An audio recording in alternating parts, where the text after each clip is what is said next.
안녕하세요. 보물과 같은 딸과 아들을 둔 40대 주부입니다. 여러분은 생각 없이 누군가에게 베푼 친절이 상상도 못할 정도로 큰 보은으로 되돌아온 경험이 있으신가요? 제게는 너무나 당연한 행동이 나중에 눈덩이처럼 커다래진 복으로 찾아오는 거죠. 떡 줄 사람은 꿈도 안 꾸는데 김칫국부터 마신다. 이런 말이 있잖아요. 저 같은 경우에는 떡이 있는지도 몰랐고 관심도 없었는데 정말 자다가 떡이 생긴 거죠.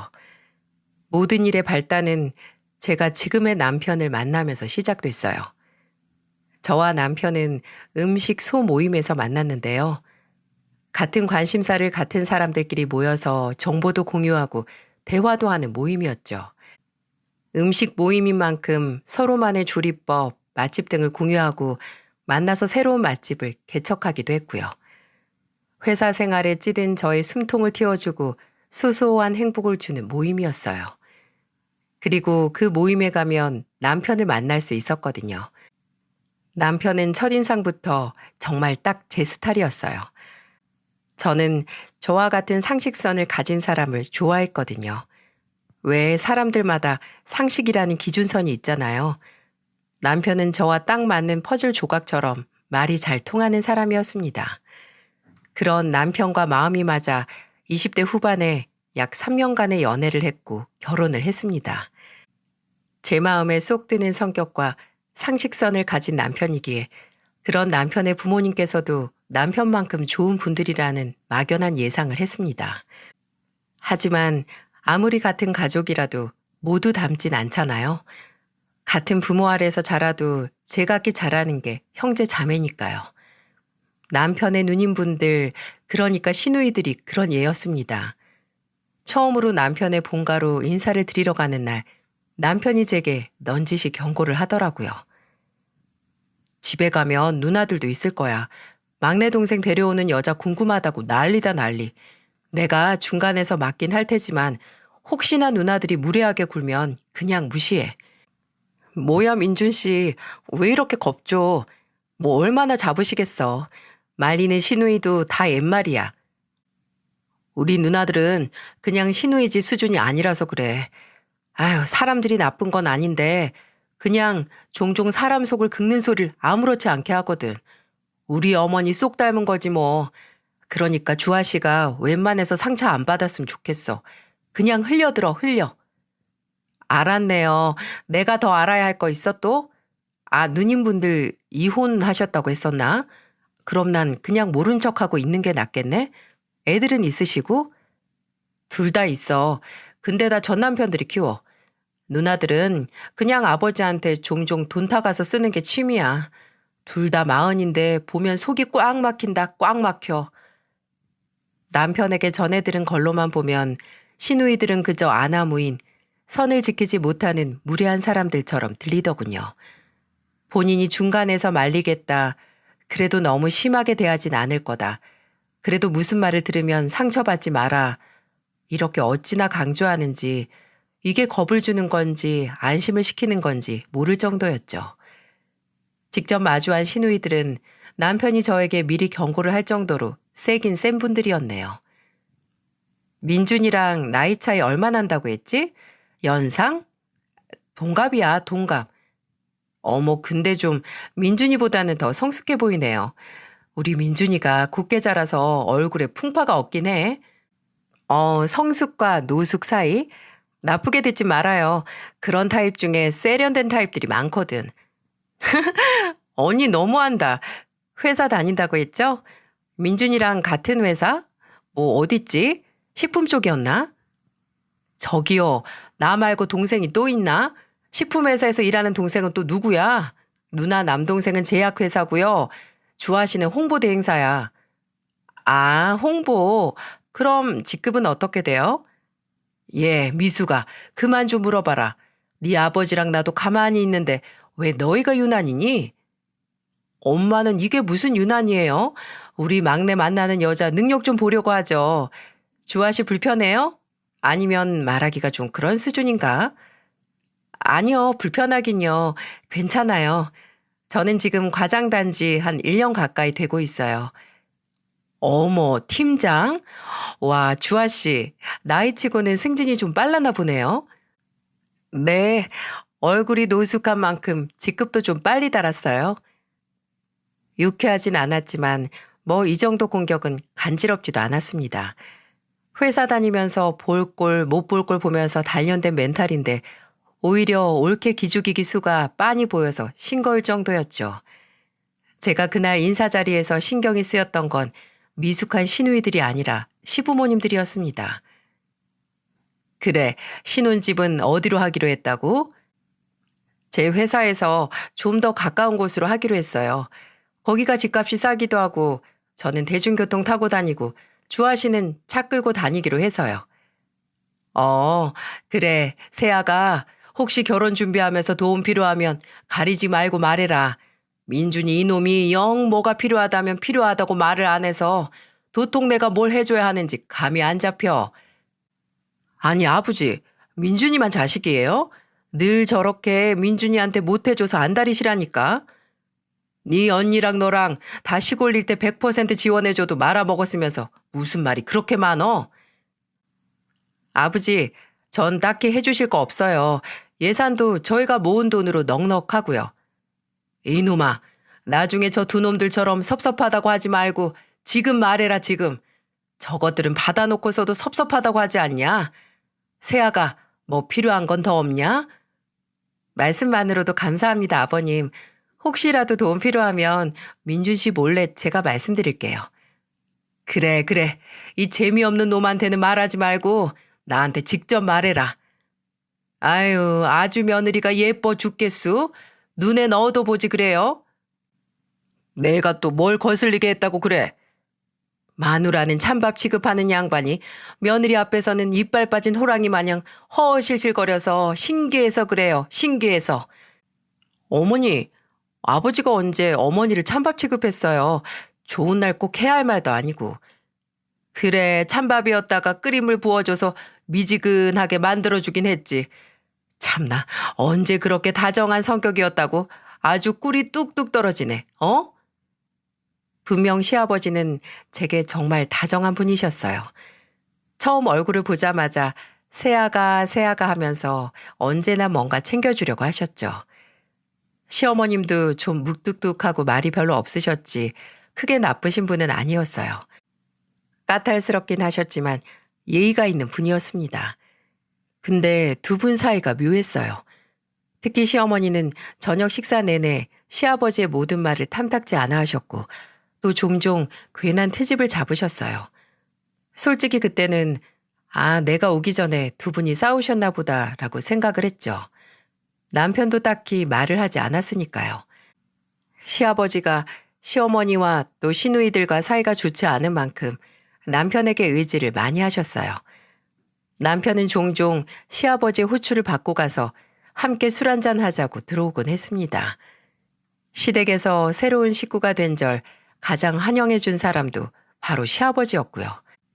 종종 제가 좋아하는 과일을 집으로 보내주시기도 하고 고기를 안 좋아하는 저를 위해 제철마다 생선, 해산물을 보내주시기도 했고 어쩔 때는 좀 황송할 정도로 잘해주시기도 했었죠.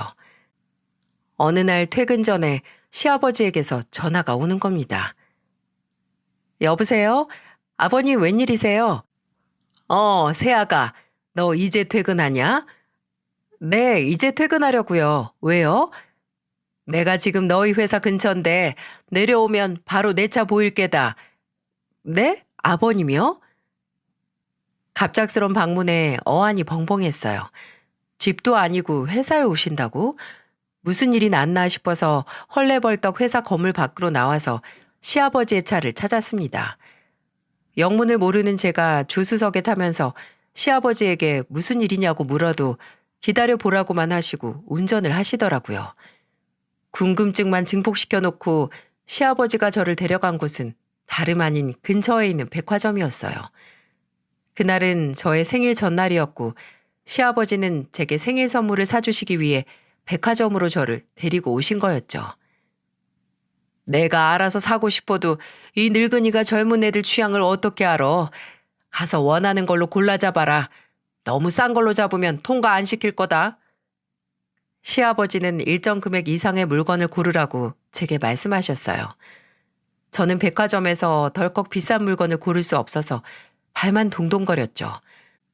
죄송스럽게 늘 받기만 했으니 사람이 엄치가 있어야죠. 처음엔 작은 향수를 골랐다가 시아버지에게 빠꾸당하고 반지가 골랐다가 놓고 다른 거 고르라는 시아버지 압박에 결국 결혼하고 처음으로 시아버지께 받는 선물로 명품 가방을 고르고 말았습니다. 결제하면서도 제가 죄송해서 어쩔 줄 몰라 하니까 시아버지는 화통하게 웃으시면서 처음 선물이니까 큰 거 주지 내년에는 기대하지 말라고 하셨네요. 집에 와서 남편에게 시아버지께서 사주신 가방을 보여주면서 마음이 너무 불편하다고 했어요. 근데 남편은 그런 제게 이런 말을 하더군요. 당신이 선물 주는 맛이 나서 그래. 반응이 좋으니까. 반응? 우리 어머니랑 누나들은 아버지가 뭘 해줘도 너무 당연한 걸로 받아들이거든. 어쩔 때는 성에 안 차서 더 내놓으라고도 하고. 근데 당신은 아버지가 삼을 해주면 거의 팔 만큼 반응하잖아. 황송해서 어쩔 줄 모르겠다는 것처럼. 또 당신이 아버지한테 늘 말을 예쁘게 하기도 했으니까. 너무 부담스러워하지 마. 누나들은 3을 주면 10을 더 달라고 하는데 나야 아버지가 뭘 해주시면 왜 해주시냐고 안 해주셔도 된다고 하는 재미없는 아들이고. 알면 좀 고쳐. 그게 말이 쉽나? 근데 우리 아버지 기준을 너무 높여놓으셨는데 아버지가 가방 해주셨으면 난 당신 생일 선물로 뭘 해줘야 하나? 아유, 많은 거 안 바래요. 변기나 앉아서 좀 써. 남편의 말을 듣고 나니 시아버지에게 연민이 느껴졌어요. 시아버지는 6층짜리 원룸으로 구성된 건물을 소유하셔서 임대 사업을 하고 계셨거든요. 건물주라는 게 말이 돈을 갈퀴로 긁어모은다고 생각이 되지만 시어머님과 시누이 둘까지 책임지기에는 또 버거울 것 같다는 생각이 들더라고요. 매번 해줘도 더 해달라는 가족을 보면서 얼마나 공허하셨을까 괜히 제 마음까지 외로워지더군요. 그런 말을 듣고 난 만큼 저도 더욱더 시아버지에게 잘하려고 노력했습니다. 물론 시아버지께서 저를 챙겨주시는 것에는 못 미치겠지만 며느리로서 최선을 다했어요. 나중에 제가 첫째, 둘째를 낳았을 때는 산후조리원도 시아버지께서 지원해 주시고 아이 낳고 일을 그만둔 제게 용돈하라고 현금도 종종 손에 쥐어주셨어요. 아휴, 제가 이런 은혜를 어떻게 다 갚을 수 있을까요? 그저 늘 한 번을 더 찾아뵙기 위해서 노력하고 더 많이 함께 시간을 보내는 것 뿐이었죠. 그렇게 제가 결혼을 하고 10년이 훨씬 넘어갈 때쯤 왜 더 시아버지와 시간을 보내지 않았을까 후회를 하게 되는 사건이 터지고야 말았어요. 집에 있던 남편이 한 통의 전화를 받고 그대로 땅에 주저앉더라고요. 거실 소파에 앉아있던 저는 그 모습을 보고 바로 달려갔죠. 남편을 부축하면서 도대체 무슨 일이냐고 물으니까 남편은 입술을 파르르 떨면서 말하더군요. 아버지가 나 병원 가야 돼 지금. 아버지가 암이시래. 대체 다 이게 무슨 말인가요? 듣기만 해도 무섭더군요. 암이라니. 매번 건강검진이 귀찮다고 미루셨던 시아버지가 근래에 살이 많이 빠지셨거든요. 배가 아프다고 식사도 잘 안 하셔서 처음에는 여름이라 식중독은 아닌가 싶었는데 나이도 있으시니 저와 남편이 거의 반강제적으로 건강검진을 받으시게 했었어요. 근데 그 건강검진 결과가 저희에게 절망을 안겨준 겁니다. 남편이 보호자로서 시아버지와 병원에 가니 그 절망은 더 심각해졌죠. 시아버지는 정밀검사로 말기 췌장암 판정을 받으셨어요. 말기라는 단어에 저와 남편은 무너져 내렸습니다. 아니, 저희가 문제가 아니고 시아버지께서 이미 사기가 꺾이신 듯 보였네요. 70대 초반이었던 시아버지는 앞으로 본인에게 최소 10년은 남아있을 거라고 철석같이 믿고 계셨는데 저희 애들 대학 들어가는 것도 보시겠다고 하셨던 분이 앞으로 살 날을 1년도 확실하게 할 수 없어지자 그저 패닉 상태에 빠질 뿐이었죠. 더욱더 놀라운 건 시어머니와 시누이들의 반응이었어요. 앞으로 시아버지의 항암 치료를 어떻게 할지 입원을 할지 집에서 치료를 다닐지 가족들이 다 같이 모두 모여서 의논을 했던 날이 있었거든요. 둘째 시누이는 이미 선약이 있다고 참석조차 안 했고 첫째 시누이는 몇 분 앉아 있다가 피곤하다며 먼저 자리를 떴어요. 그리고 시어머니는 시아버지 암 소식을 그저 시어머니 본인이 수발을 들 수밖에 없는 일이라고 받아들이셔서 정작 아프신 시아버지보다는 남편 옆에서 수발 들어야 하는 나에 이미 초점이 맞춰진 것 같더라고요. 예, 입원시켜라 입원. 나 그 인간 뒷바라지 못한다. 네 애미도 이제 누가 옆에서 수발 들어줘야 할 나이야. 어머니한테 아버지 수발 들라고 안 해요. 아버지가 집에 계시든 병원에 계시든 간병 있을 거고 저도 자주 와서 도울 거고요. 어머님, 저도 계속 들를게요. 애들 학교 가고 유치원 간 시간에는 저도 집 비울 수 있으니까요. 그 인간은 뭐라고 하디? 치료 받겠대? 시아버지는 처음에는 치료에 의욕을 보이지 않으셨지만 남편의 설득 끝에 집중 치료를 시작하셨어요. 수술이 불가능해서 방사능과 항암 치료를 독한 진통제를 복용해가며 받으셨어요. 하지만 시아버지께서는 계속되는 고통스러운 치료에도 눈에 띄는 큰 차도가 보이지 않아서 더욱 치료 자체에 회의적으로 바뀌셨죠. 저도 남편도 매번 병원으로 출근 도장 찍으며 옆에서 응원했지만 시아버지는 항암 치료를 한 달 채우지 못하고 자의적으로 암 전문 요양병원에 들어가셨어요. 그곳에서 치료는 최소한으로 받고 그저 남은 인생을 천천히 정리하는 시간을 갖겠다고 하셨고요. 하지만 그리 최선의 선택은 아니었습니다. 저와 남편은 시아버지가 계시는 요양병원에 일주일에 못해도 2번은 방문을 했었거든요. 저는 주 4일도 방문했었고요. 근데 저희가 갈 때마다 시아버지 상태가 점점 안 좋아지시는 게 눈에 띄게 보이는 겁니다. 편찮으셔서 상태가 안 좋아지신다기보다 뭔가 정신적으로 요양병원에서의 생활이 도움이 안 되는 걸로 보였어요.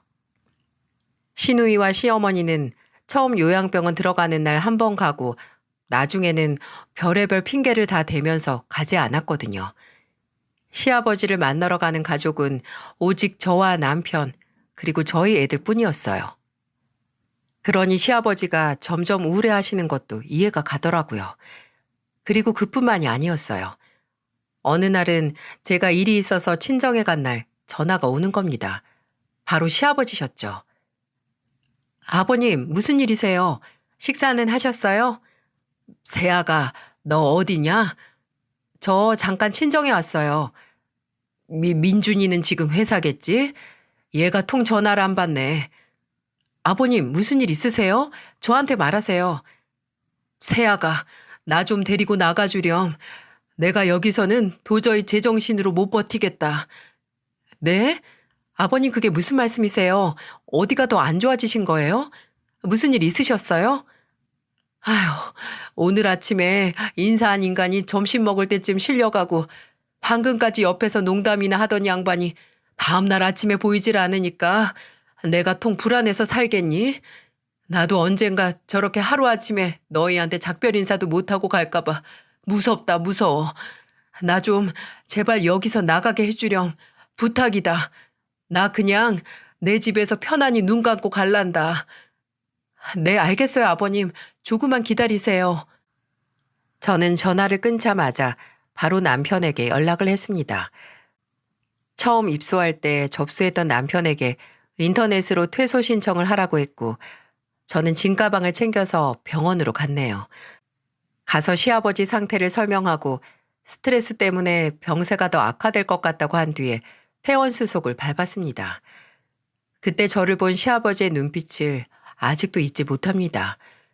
탁하게 불이 꺼진 것 같은 눈이 저를 발견하자마자 탁 하고 전등이 들어오는 것처럼 맑아졌죠. 퇴근한 남편과 시아버지 짐을 시댁으로 옮겼고 시아버지께서는 그제야 숨통이 좀 트이시는 것 같았어요. 갑작스런 퇴원에 시어머니는 언짢아 하셨고 남편은 시아버지의 상태를 설명했죠. 근데 시어머니가 그 말을 듣고 뭐라고 했는지 예상이 가시나요? 아픈 인간이 그럼 아픈 인간들이랑 같이 있지. 누구랑 같이 있으려고? 지가 먼저 들어간다고 해놓고. 집안에 아픈 사람 있으면 그 집안 분위기가 우울해지는 법이야. 부정적이고 나쁜 기운으로만 찬다고. 예나 지금이나 남의 생각은 눈꼽만큼도 안 하고 그저 지 걱정뿐이지? 아유, 이기적인 인간. 시어머니의 냉소적인 말에 저는 제 귀를 의심했습니다. 저게 나와 결혼하고 사이에 자식이 있는 사람에게 할 소린가요? 그것도 상대가 당장 시간이 얼마 남지 않을 정도로 아프고 또 아픈 걸로 수발을 들게 한 적도 없는데 말이죠. 병원에서 치료받을 때는 남편이 부른 간병인이 옆에 있었고 평일에는 제가 종종 가서 있었고 주말이면 남편이 가 있었는데 말입니다. 정작 시어머니는 시아버지가 암 판정을 받은 후 병원에서 하룻밤을 지샌 적이 없으셨네요. 근데 대체 뭐가 그렇게 꼴 보기 싫고 견딜 수가 없으신 건지 저는 도무지 이해가 가지 않았고 분명 제가 모르는 뭔가가 있다고 생각을 했어요. 시어머니는 환영하지 않았지만 아무튼 시아버지께서는 결과적으로 다시 시댁으로 돌아와 생활을 시작하셨어요. 병원에 가는 날에는 제가 시댁에 애를 맡기고 함께 갔다 오고 주말이면 저와 남편이 번갈아 가면서 시아버지와 시간을 보냈죠. 제가 시댁에 가서 시아버지 상태를 체크하고 그래도 몸에 좋다는 음식재료 사가서 밥 차려드릴 때마다 옆에 계시는 시어머니는 시아버지께 별의별 시비를 다 거셨어요. 다 늙어서 무슨 미련이 남았다고. 며느리 고생이란 고생은 다 시키네. 어휴, 속 터져, 어휴.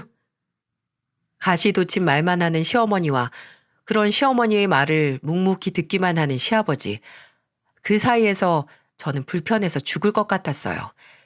시아버지는 시어머니와의 사이가 멀어질수록 저와 남편에게 의지를 많이 하셨어요. 저희 부부가 가능한 부분까지 최선을 다한다고 했지만 저희가 없을 때 시아버지가 시댁에서 어떤 시간을 보내는지 알지 못했죠. 시댁으로 거처를 옮기면서 간병인이 없어도 될 만큼 체력은 회복을 하셨거든요. 남편은 시어머니께 아무래도 복용하는 약이 많으니 옆에서 약 먹는 시간만 챙겨달라고 부탁을 해놓은 상태였어요.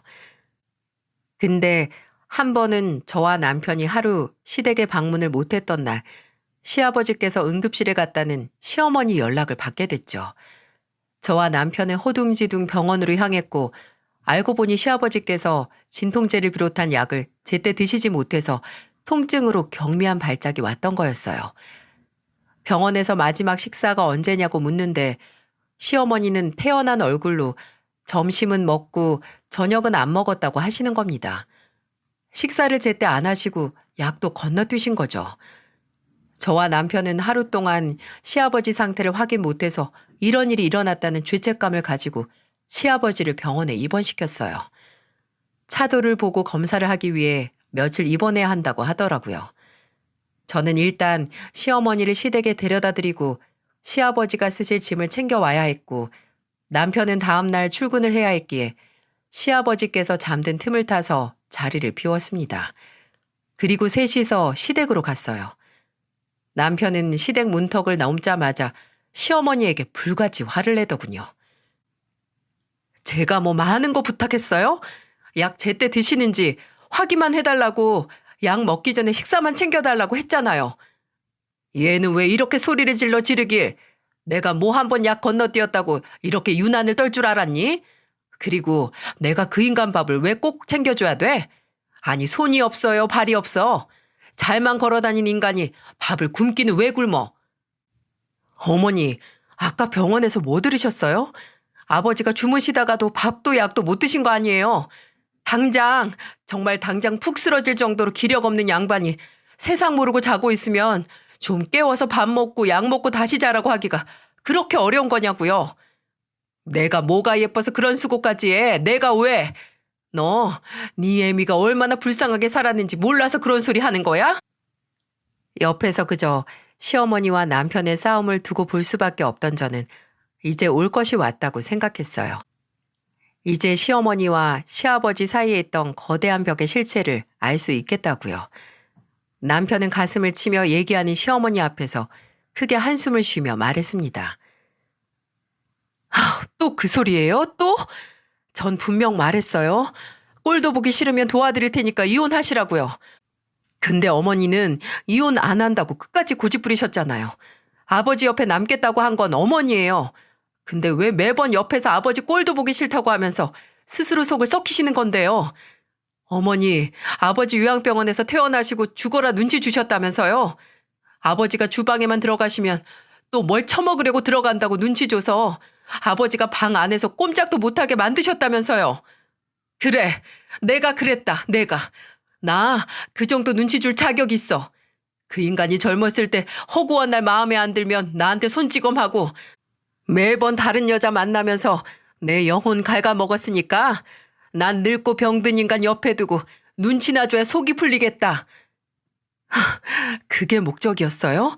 제가 이혼하라고 할 때도 아버지가 어머니한테 아무리 사과를 했어도 그저 이런 날만 기다리면서 살아오신 거예요? 예전에 잘못한 아버지한테 복수하려고? 뭐하러 그래요? 대체 뭐하러? 어머니, 그렇게 언제까지 살지 모르는 아버지한테 복수하신다고 예전에 쌓인 서러움이 풀릴 것 같아요? 어머니도 아버지도 그리고 옆에서 보는 저희도 그냥 피만 마른다고요, 피만. 네 아버지는 이미 알고 있었어. 내가 분명히 말했거든, 그 인간한테. 당신 늙고 병들면 두고 보라고. 내가 처절하게 외롭고 서럽게 만들 거라고. 네 애비는 그저 과거 업보 돌려받는 거다. 너나 고깝게 보지 마라. 네 애미도 젊었을 때는 지금 네 애비만큼 불쌍하게 살았어. 대체 왜 시어머니가 늘 시아버지를 못 잡아먹어서 안달이었는지 두 분 사이가 냉랭하기만 했는지 이제야 이유를 알겠더라고요. 나중에 집에 와서 남편에게 듣기로는 과거 시아버지가 시어머니에게 잘못한 게 많았고 나중에 시아버지가 점점 늙어가면서 기세가 누그러지니까 시어머니에게 사과를 했다고. 그 이후로는 시어머니가 원하는 건 거진 다 들어주신 모양이더라고요. 속죄의 의미로 말이죠. 근데 그게 끝이 없어, 끝이. 매번 아버지가 사과한다고 가져다 바치면 왜 이것뿐이냐, 이걸로 용서받고 싶냐, 무지하게 조롱하셨지. 그냥 그때부터는 어떤 보상으로도 어머니가 받았던 상처가 채워지지 않는 거야. 그래서 내가 독립하기 전에 어머니한테 말했어.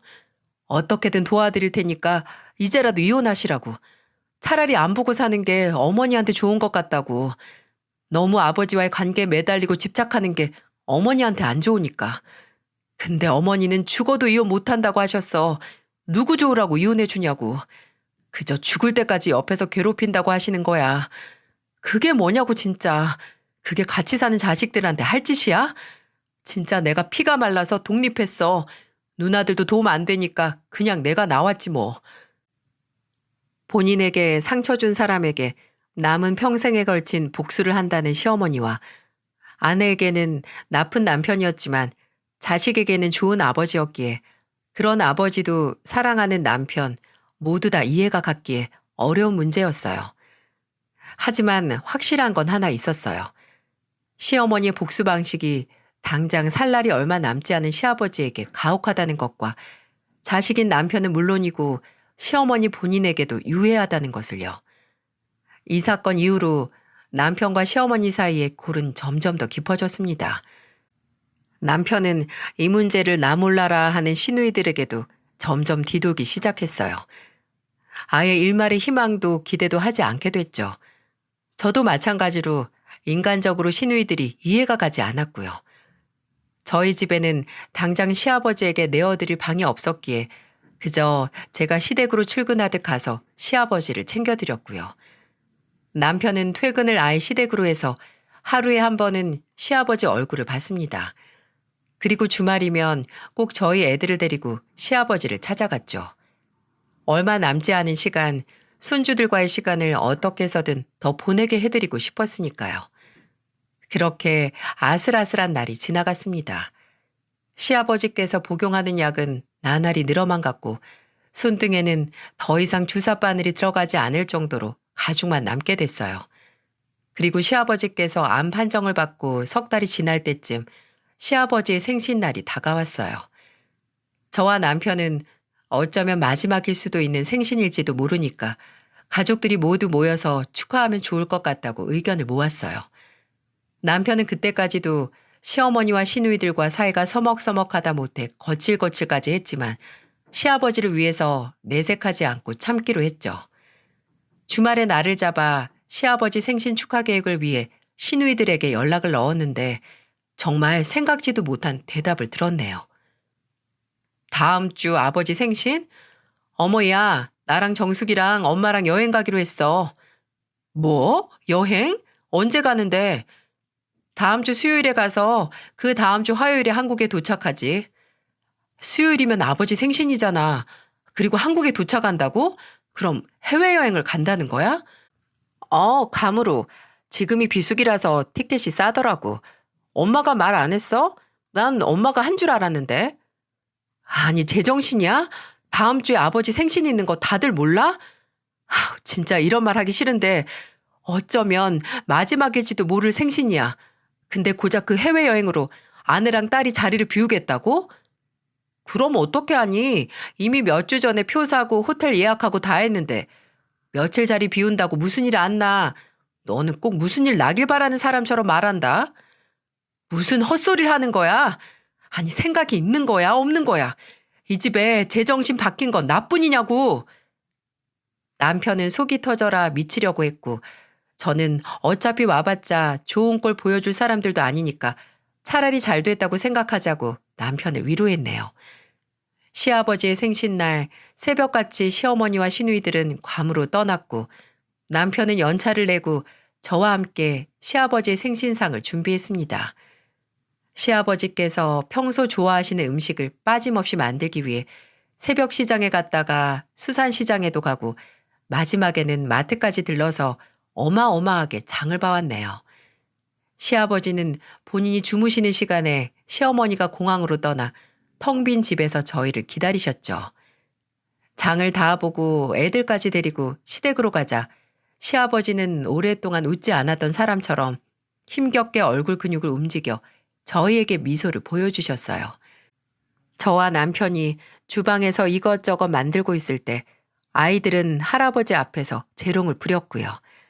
딸은 영어 말하기 대회에서 했던 스피치를 보여드리고 아들은 유치원 장기자랑에서 했던 춤을 보여드렸죠. 시아버지는 공연 잘 봤다고 애들에게 종이접기로 이것저것 접어서 주셨습니다. 공연비라고 말이죠. 몇 시간을 주방에서 고생해서 정말 상다리가 부러져라 음식을 만들어 시아버지 생일상을 받으렸네요. 소화기관이 많이 약해져서 배부르게 드시지는 못했지만 시아버지는 정말 맛있다는 표정으로 한술 한술 뜨셨어요. 식사를 다 마치고 배부르게 먹은 아들이 낮잠을 자고 있을 때 시아버지는 본인 무릎을 베고 잠든 손주의 머리를 살살 쓰다듬으며 입을 떼셨어요. 내가 벌 받나 보다. 저와 남편은 영문 모를 시아버지의 말에 숨을 죽이고 다음 말을 기다렸어요. 예전에 민준이 네 애미한테 잘못했던 거 그대로 돌려받나 보다. 그러니 이렇게 당장 오늘 내일 해도 아내나 딸들이나 비행기 타고 여행이나 가지. 그런 말씀하지 마세요, 아버지. 아버지가 벌 받는 거면 저희도 옆에 없어야 돼요. 아버지는 어머니께 할 만큼 사죄하셨고 아버지는 벌 받을 만큼 잘못하신 것도 없어요. 제게는 늘 좋은 아버지셨으니까요. 남편은 이 말을 끝으로 몇 번 입을 달싹이더니 이내 감정이 북받쳐 오른 건지 바람 쐬겠다며 집을 나갔어요. 시아버지는 그런 남편의 뒷모습을 보면서 힘없이 웃으며 말씀하셨죠. 제가 나를 많이 아껴서 그런다. 분명 제 애미 마음도 다 이해를 할 거야. 근데 마음이 기울어서 너무한다고 생각하는 거겠지. 참, 나도 후회할 일만 어지간히 많이 만들고 살았네. 공허하고 허무한 말이었습니다. 저는 그런 시아버지에게 무슨 말을 해드려야 하나 한참 고민했어요. 하지만 무슨 말을 한다고 해도 큰 위로가 되지 않는다는 거 알고 있었죠. 제가 이 집 식구가 되기 전에 아버님이 어떤 인생을 살아오셨는지 전 모르지만 제게 아버님은 그 누구보다 다정한 최고의 시아버지셨어요. 남편에게도 아마 마찬가지였을 거고요. 남편에게는 최고의 아버지시겠죠. 그러니까 저나 남편에게 그리고 저희 애들한테도 후회할 거 하나도 없으세요. 아버님께서 저희에게 후회 없이 최선을 다하셔서 저희도 아버님께 후회 없이 최선을 다한 거니까요. 시아버지는 제 말에 고개를 떨구시더니 이내 눈물을 보이셨어요. 저는 시아버지 가까이 가서 그저 어깨를 감싸 안아드렸죠. 잠에서 깬 아들도 막 깨서 무슨 일인지 알 수 없지만 엄마가 할아버지를 껴안아주고 있으니 본인도 벌떡 일어나서 울고 있는 할아버지를 껴안더군요. 때로는 10마디 말보다 한 가지 행동이 사람에게 큰 위로를 주는 법이니까요. 어쩌면 저도 아이들도 그날 시아버지에게 작별 인사를 시작했는지 모르겠습니다. 마음의 준비를 그때부터 시작한 것 같아요. 또 시아버지도 뭔가 다짐을 하셨나 봅니다. 며칠 후 시아버지는 어떤 남자분 하나를 대동해서 저희 집으로 찾아오셨어요. 시아버지와 같이 나타난 남자는 본인을 시아버지의 변호사이자 유언장 집행인이라고 밝히더군요. 아, 시아버지에게 저희에게 할 말을 준비하셨나 보다. 처음에는 그저 이렇게만 생각했죠. 변호사라는 사람이 저희 앞에 증여 계약서를 내밀기 직전까지 말이죠. 아버지 이게... 맞다. 이제 나도 정리를 좀 해야지. 나도 이제 내 몸이 얼마 안 남았다는 거 알겠다. 매일매일 아침에 눈 뜨는 게 그렇게 감사하고 또 그렇게 무서울 수가 없어. 근데 아버지, 이걸 왜 저희한테 주세요? 어머니나 아니 누나들도 불러서 해야죠. 아니, 너희만 있으면 된다. 내가 가진 원룸 건물은 50% 너희 둘한테 주고 나머지 50%는 네 애미랑 누이들한테 셋이서 알아서 나눠 가지라고 줄 거다. 또 내가 죽고 나면 내 통장에 있는 3억까지 너희한테 상속되게 해줄 거야. 건물은 미리 증여하는 거고 유언장에도 그대로 적을 거다. 나 아플 때 특별 부양해준 니들 2명한테 법적 권한이 최대한 가도록 여기 최 변호사가 할 거니까 걱정 말고. 그동안, 아니 아직 내가 눈을 감진 않았지만 정말 고생 많았다. 아버님, 아버지 이러는 게 어딨어요.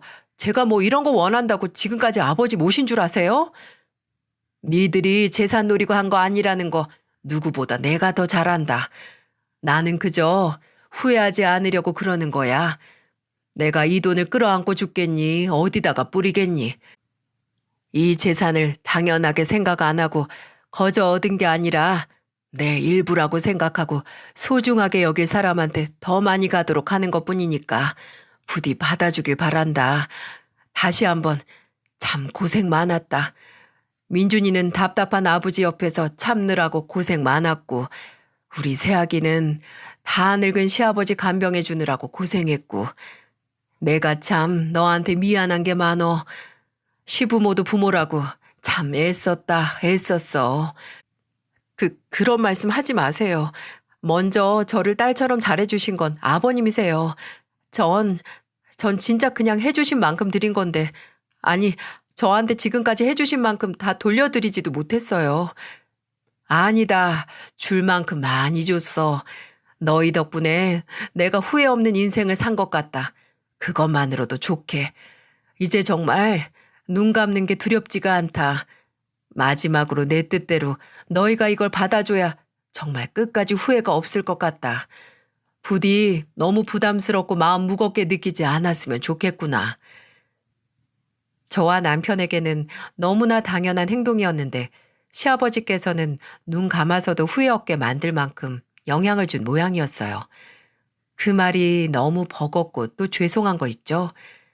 시아버지의 뜻대로 증여계약서를 변호사의 도움대로 작성했습니다. 시아버지는 그제야 만족스럽게 웃으셨어요. 하지만 저와 남편은 예상했습니다. 이걸 시누이들과 시어머니가 그대로 넘어가진 않으실 거라고요. 말이 시가 된다고 한 차례 난리가 났었습니다. 제가 시댁에서 시아버지 곁을 지키고 있을 때 시누이 2명이 들이닥친 거죠. 둘은 시아버지의 재산 일부분, 아니 대부분이 저와 남편에게 증여된 걸 알고 찾아온 거였어요. 아버지 있어요? 엄마, 아버지 지금 어디 있어요? 너희 아버지? 지금 작은 방에 며느리랑. 야, 너 우리 아버지한테서 떨어져. 시아버지께서 편찮으신 것도 잊은 건지 도저히 아픈 사람 앞에서 보일 모습은 아니었어요. 아버지, 지금 제정신이에요? 약에 뇌가 쩔어져서 판단 능력이 없어진 거 아니냐고요. 이렇게 제정신인데 이럴 수가 있냐고요. 뭐야? 무슨 일인데 그래? 엄마, 아버지가 민준이랑 전현한테 건물 50% 넘기신대. 이미 증여까지 했고 아버지 나머지 재산도 쟤네한테 준다고 하잖아. 아니, 민준이만 아버지 자식이에요?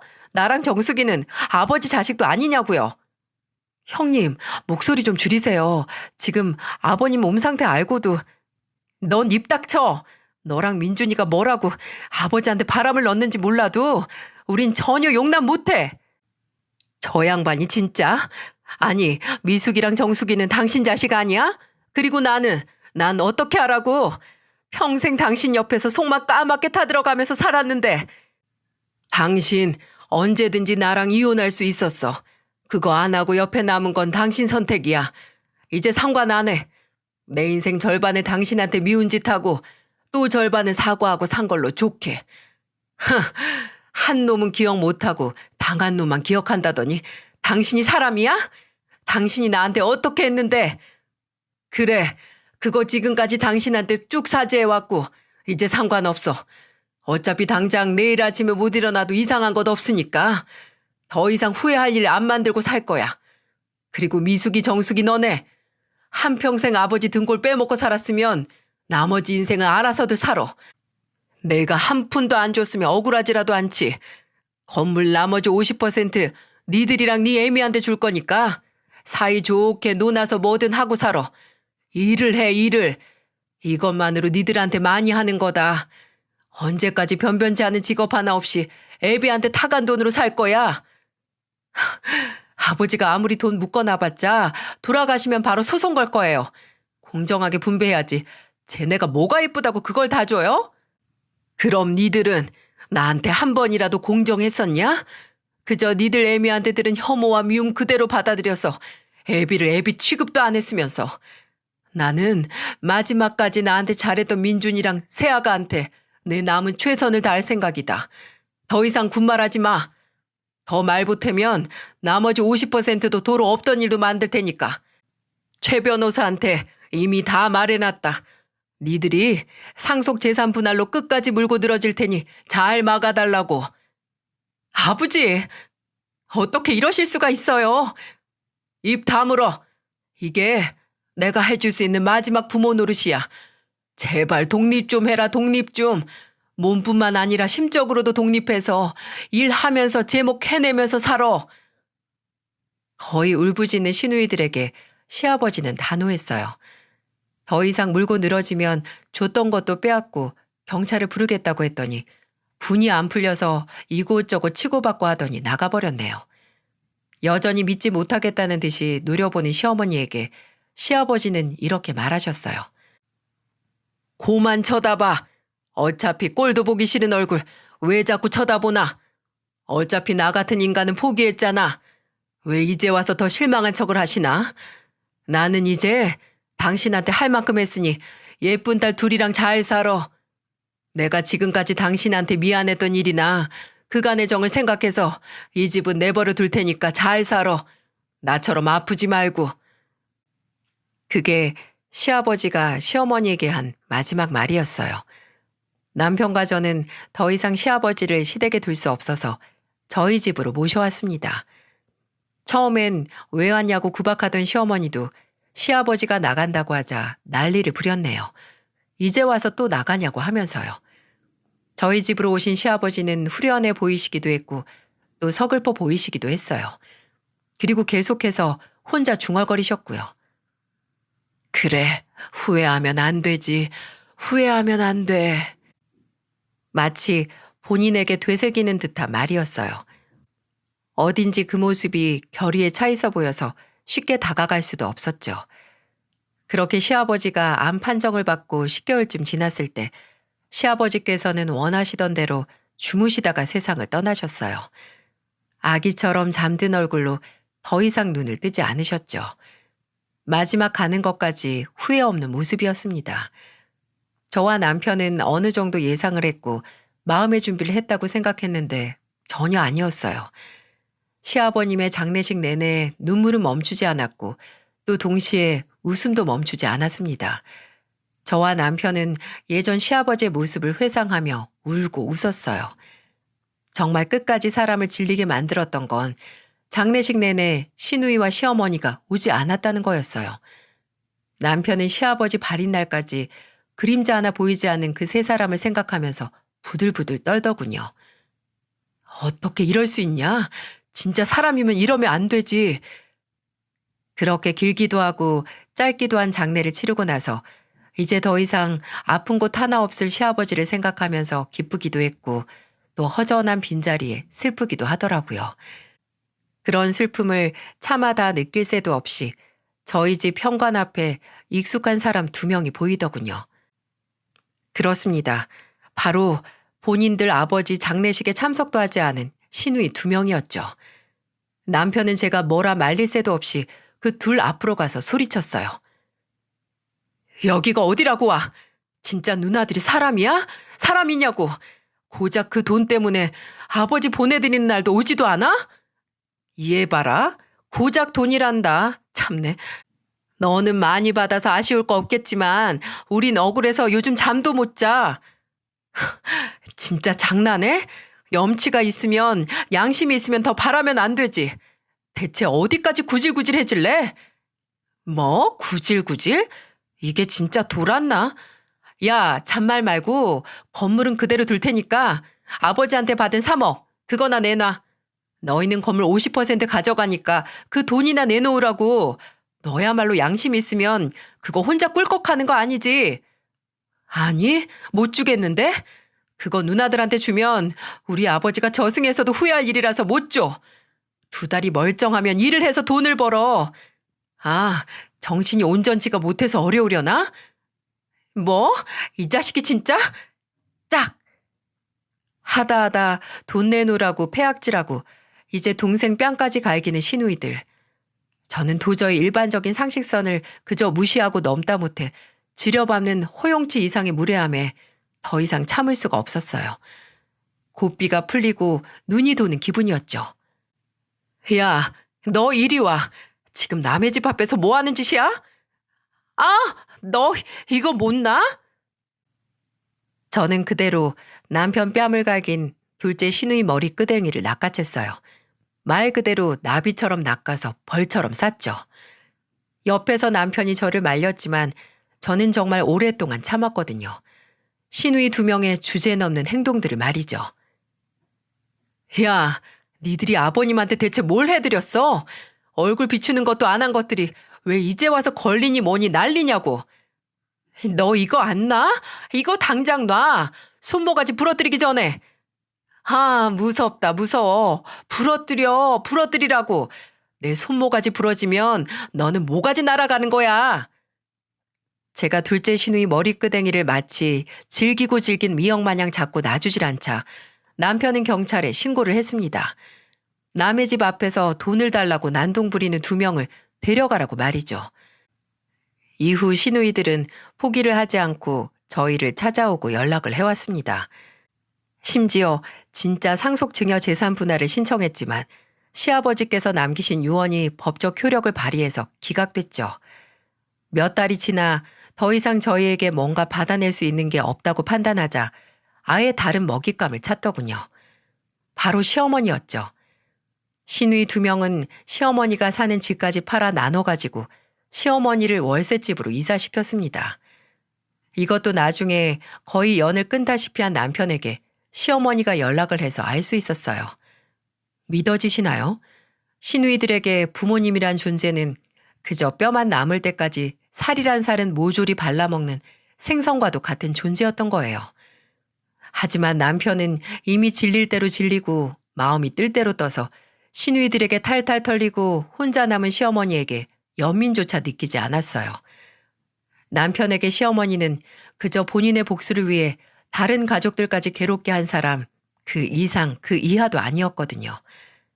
마지막까지 그 복수와 증오로 시아버지 장례식까지 불참했던 게 남편에게는 큰 상처였나 봐요.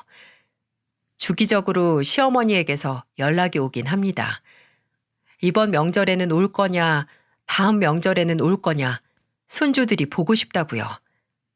남편은 제게도 그냥 무시하라고 했어요. 본인에게 천재지변이 일어나지 않는 이상 다시 시어머니를 보러 갈 일은 없을 거라고 하더군요. 복수를 시작할 때는 무덤 2개를 준비하라는 말이 있죠. 복수할 상대방과 복수하는 나 자신을 위해서요. 물론 사람이 살면서 억울하고 불합리한 일에 대한 복수는 정의 구현의 이름으로 필요하긴 하지만 복수는 잘못했다가는 너무나 쉽게 나 자신 또한 파멸로 이끌 수 있다는 생각이 듭니다. 시아버지를 향한 시어머니의 증오는 너무나 역사가 길고 그만큼 묵을 대로 묵어서 언젠가 복수의 목적도 또 정당성도 모두 변질된 건 아닌가 싶어요. 이해도 되고 안타깝다가도 뭐하러 그렇게까지 했나 하는 생각에 속이 답답하기도 합니다. 사실 시아버지께서 돌아가신 지 이제 5년이 다 되어갑니다. 그저께 베란다에 둔 서랍장에서 시아버지가 애들에게 접어주셨던 종이접기 꽃이랑 동물들을 한 움큼 발견했거든요. 왜 애들이 재롱을 부려서 공연비라고 대신 주셨던 거 말이에요. 딸이 상자에 넣어 지금까지 잘 간직했나 보더라고요. 그걸 보니까 괜히 돌아가신 시아버지가 그립기도 하고 또 그간 있었던 일을 정리해서 평소 제가 즐겨 듣던 채널에 보내보고 싶어졌어요. 남편은 아직도 종종 술이 들어가면 시아버지를 회상하며 울곤 합니다. 여보, 왜 늘 못해드린 것만 기억날까? 뭐 하나 제대로 해드린 게 없는 것 같아서 왜 그랬지? 내가 뭐 얼마나 바쁘고 비싼 놈이라고. 사랑이란 형태의 종착지는 늘 후회인 것 같아요. 내가 살아생전 얼마나 잘하려고 했어도 떠나고 나면 그저 왜 더 잘하지 못했을까 하는 후회가 남기 마련이겠죠. 저와 남편은 어떻게 해서든 그런 후회를 남기지 않기 위해 노력했고 시아버지께서 진심을 알아주신 건 아닐까 합니다. 그리고 저희가 후회 없으려고 한 만큼 시아버지께서도 저희에게 후회가 남지 않게 잘해주신 거겠죠. 시아버지께서 남겨주신 재산은 잘 정리해서 훗날 그토록 애지중지하시던 저희 애들에게 쓰고 싶습니다. 저희 애들 대학 가는 것까지 보고 싶어 하셨는데 할아버지가 남겨주신 재산으로 공부해서 원하는 대학에 들어가는 모습을 꼭 하늘에서 지켜봐 주셨으면 합니다. 세월이 슬픔은 완화시켜주지만 역시 그리운 만큼은 언제나 그대로인 것 같네요. 시아버지 손길이 고스란히 남겨진 종이접기를 보고 언제나 다정하셨던 시아버지를 그리워하는 날입니다. 기나긴 이야기 들어주셔서 정말 감사드려요. 제 이야기를 들어주신 모든 분들께서는 늘 후회 없는 순간을 사셨으면 합니다. 안녕하세요. 디자이너로 일하고 있는 40대 여자입니다. 인생에는 수많은 경고등이 존재하죠. 당장 손안의 휴대폰도 배터리가 다 되면 얼마 남지 않았다고 경고를 해주고 운전을 하면 수십 개의 신호등과 내비게이션의 음성이 멈춰라, 가라, 속도를 좀 줄여라, 일일이 경고를 해주기도 하고요. 기계 문명의 시대에서 사람은 간혹 알아서 통제를 하지 않아도 기계가 시키는 대로, 기계가 말하는 대로 움직여도 안전하게 살 수 있는 시간을 살고 있습니다. 그런데 무엇보다도 인생에서 경고가 필요할 때는 바로 내 안에서 마음의 경고등이 켜져야 하는 순간이라는 생각이 들어요. 그 경고등이 살아온 경험에서 나오는 감에 의해 깜빡이는 거든지 아니면 정말 설명할 수 없는 잠재력에 의해서든지 모르겠지만 저는 경고등이 가장 필요한 순간에 그 경고등이 제가 사랑하는 사람의 형태로 깜빡인 경험이 있답니다. 무슨 황당한 소리인가 싶으시죠? 그렇다면 제 이야기를 끝까지 들어주시길 바랍니다. 저는 30 초반에 삼재가 지나고 나서 남편을 만났는데요. 남편은 제가 겪은 삼재가 지독한 만큼 정말 좋은 사람이었어요. 친구의 소개로 만난 남편은 세상에 치이던 저의 버팀목이자 정말 수호천사처럼 저를 지켜주는 사람이었죠. 그 당시 구두 디자이너로 일하던 저는 야근이 진짜 잦았거든요. 9시에 끝나는 건 웬 떡이냐 할 정도로 일찍 끝나는 수준이었고 작업량이 많으면 기본이 11시 퇴근이었죠. 근데 공무원이었던 남편은 연애 기간 내내 제가 야근을 한다고 하면 늘 먼저 퇴근해서 집에 갔다가 다시 저희 회사에 출근했어요. 집에서 도시락을 싸서 저를 찾아온 거죠. 제가 늦게까지 일을 하다가 남편의 연락을 받고 회사 로비로 나가면 남편은 피곤에 쩔어서 유령처럼 다가오는 저를 참 안쓰럽고 애틋한 얼굴로 쳐다봤어요. 제가 남편의 따뜻하고 넓은 품에 안겨서 다 죽어가는 목소리로 속에도 없는 말을 하면 남편은 다 아는 사람처럼 제 등을 토닥토닥 두들겨 주었어요. 뭐야? 뭐하러 왔어? 나 아직 일도 안 끝났는데. 그냥 집에서 쉬지. 우리 도연이 밥 먹이려고 왔지. 잠깐만 앉아서 쉬고 가. 도시락도 먹고. 저희가 결혼을 하고 나서도 남편은 햇살을 많이 받고 자란 소나무처럼 변함없는 사람이었어요. 원래 사람 기억이 다 미화된다고 하는데 남편에 대한 기억은 미화된 것 하나 없이 정말 그대로인 것 같네요. 눈이 많이 온 날이면 평소보다 일찍 나가서 출근할 저를 위해 제 차에 쌓인 눈을 다 쓸어서 치워주는 게 일상이었으니까요. 제가 아들을 임신했을 때 아무래도 회사 업무량이 너무 많아서 그만두고 프리랜서로 전환을 했거든요. 근데 임신 막바지에 약간 조산기가 있어서 일찍 병원에 입원을 했어요. 다행히 문제없이 건강한 아들을 낳고 집으로 돌아오니까 옷방 겸 창고로 쓰던 방이 제 작업실로 바뀌어 있는 거예요.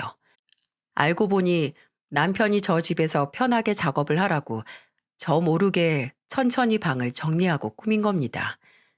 남편은 그런 사람이었어요. 엄청나게 큰 이벤트는 아니더라도 제가 조금 더 편하게 행복을 느낄 수 있도록 노력해주는 그런 사람이요. 근데 사람을 크게 좌절시키는 방법이 뭔지 아시나요? 바로 아주 행복한 순간에 아, 이렇게만 살면 좋겠다 하는 순간 불행의 나락에 던져버리는 방법이죠. 아들이 2살 됐을 때쯤 남편은 오랜만에 동창 모임이 있다고 나갔고 저는 아들과 저녁을 먹고 거실에서 함께 누워서 책을 읽어주고 있었는데 깜빡 잠이 들었나 봐요. 순간 휴대폰 벨소리가 물에 잠긴 것 같은 고막을 뚫고 들렸어요. 놀라서 눈을 뜨고 주변을 살피니까 어둑한 방 안에 옆에서는 아들이 자고 있고 거실 시계는 새벽 1시를 가리키고 있었죠. 막 잠에서 깨어난 상태에서 든 생각은 이 시간에 대체 누가 전화를 한 거지와 아직 남편이 안 들어왔나? 하는 생각이었어요. 불안함을 느낄 새도 없이 전화를 받았는데 낯선 남자의 목소리가 들리더군요. 김형주 씨 보호자 되십니까? 네?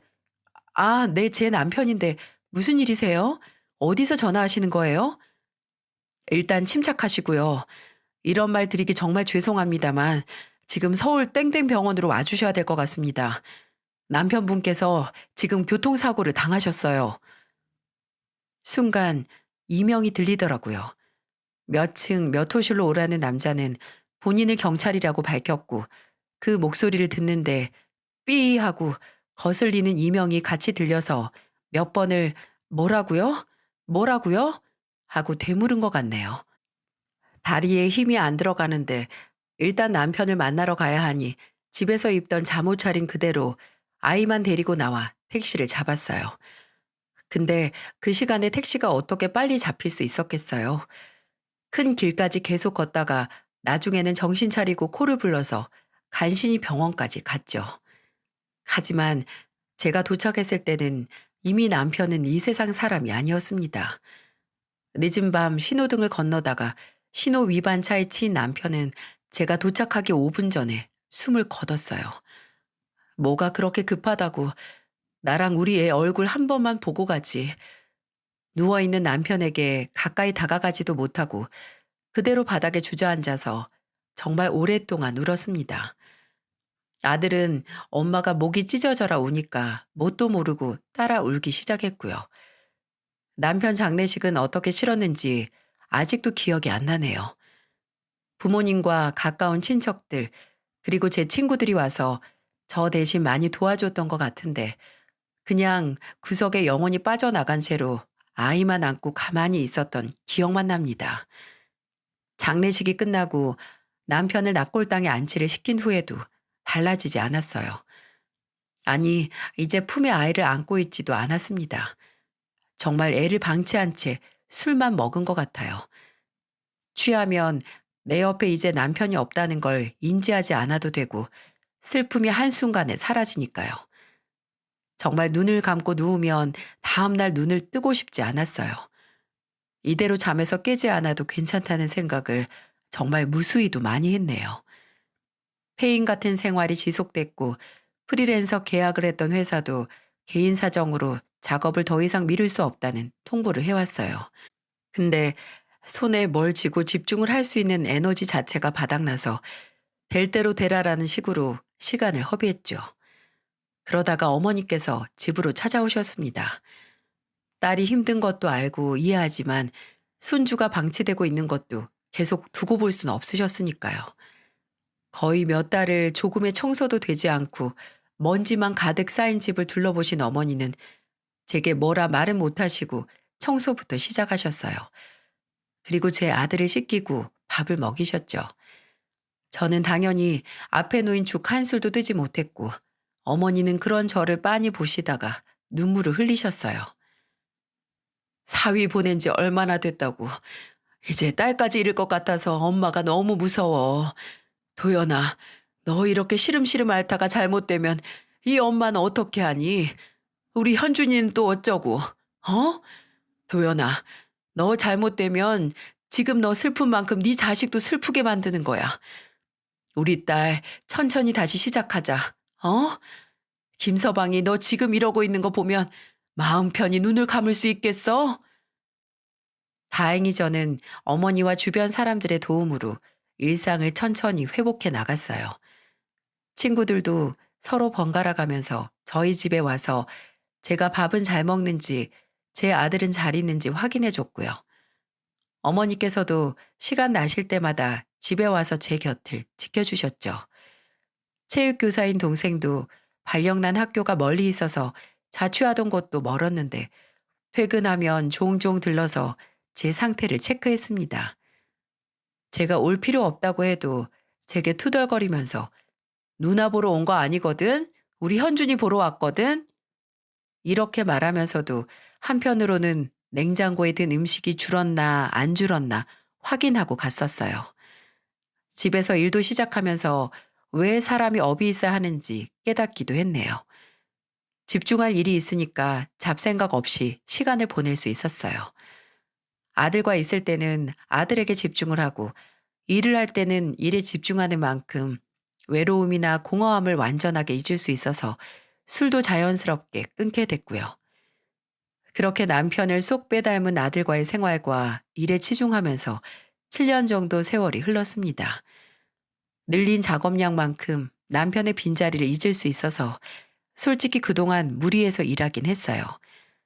집에서 집안일하고 아들과 함께 보내는 시간 외에는 계속해서 일을 받아와서 했었거든요. 아들이 학교에 다니면서 일을 더 늘렸고요. 그리고 그 결과 제 몸이 많이 망가졌습니다. 오래 앉아서 작업하는 일을 하다 보니까 자세도 굳었고 허리 통증이 심해져서 병원에 다니기 시작했어요. 병원에서는 조금이라도 일주일에 3번 이상은 할 수 있는 운동을 하라고 하더라고요. 근데 제가 실내에서 하는 운동은 답답해서 잘 하질 못했어요. 그래서 생각을 하다가 자전거를 타기로 했어요. 운동이란 게 당장 목에 칼이 들어올 정도의 뚜렷한 목표가 없으면 대충 설렁설렁 하게 되잖아요. 특히 혼자 하게 되면 오늘은 하지 말까? 그냥 쉬지 뭐 하고 뛰어넘기일 수도 있고요. 그래서 친구의 조언으로 같은 지역 사람들끼리 같이 만나 자전거를 타는 동호회에 들어갔죠. 확실히 같이 하는 사람들이 있으니까 혼자 할 때보다는 더 의무적으로 나가서 자전거를 타게 되더라고요. 대여섯 명이 모여서 한 줄로 한강에서 자전거를 타는데 항상 제 뒤에서 타는 분이 있었어요. 남자분이었는데 보기에는 저보다 한두 살 많은 느낌? 키도 크고 자전거를 오래 타서 그런지 몸도 꽤 좋았고요. 종종 모여서 대화를 나누면 조용하면서도 대화를 주도할 때는 주도하는 느낌이라서 되게 리더십 있는 사람 같다고 혼자 생각을 하고 있었죠. 근데 그 남자가 어느 순간 제게 다가와 있더라고요. 중간에 다 같이 쉬면서 앉아 있으면 물을 사와서 건네주면서 제게 말을 붙이곤 했죠. 도연 씨, 체력이 생각보다 좋으신 것 같아요. 처음에 건강 때문에 시작했다고 해서 따라올 수 있을까 좀 걱정했는데. 아, 근데 다들 그렇게 빨리 달린다거나 오래 타는 건 아니라서 따라갈 만해요. 딱 좋게 피곤할 만큼 탈 수 있는 코스라서 요즘 집에 가면 잠도 잘 자요. 그렇죠? 저도 처음에 불면증 때문에 시작했거든요. 밤에 매일 뒤척이면서 잠을 통 못 잤는데 이렇게 자전거 타고 나면 꿀잠 잘 수 있어서요. 상대방의 말을 잘 이끌어내는 대화를 할 줄 아는 사람이었어요. 끊김없이 계속해서 대화할 주제를 이끌어내는 사람이요. 알고 보니 성형외과 의사였더라고요. 고객하고 상담하면서 단련된 대화 기술이라고 알아봤냐고 하면서 웃는데 느낌이 좋았습니다. 동호회 뒤풀이에서 다 같이 저녁을 먹으러 갔는데 남자는 탁자에 놓인 제 휴대폰 속 배경인 아들 사진을 보고 웃으면서 말을 하더군요. 아드님이에요? 너무 귀엽다. 한 10살 정도 되어 보이는데요? 비슷해요. 9살이에요. 또래보다 키가 좀 크긴 해요. 아빠 키 닮았나? 남편분도 키가 크신가 봐요. 네? 아, 네, 그렇죠, 뭐. 갑작스럽게 나온 남편의 얘기에 제가 좀 표정 관리를 못할 정도로 어두워졌거든요. 근데 남자는 다른 말 없이 대화 주제를 바꿔서 다시 얘기를 시작하더라고요. 그냥 그런가 보다 저도 넘어갔는데 식사를 다 하고 집에 오니까 번호를 교환한 남자에게서 문자가 와 있었어요. 잘 들어갔어요. 고민이 많을 때는 자전거 타면서 좋은 공기 마시는 것만큼 좋은 거 없어요.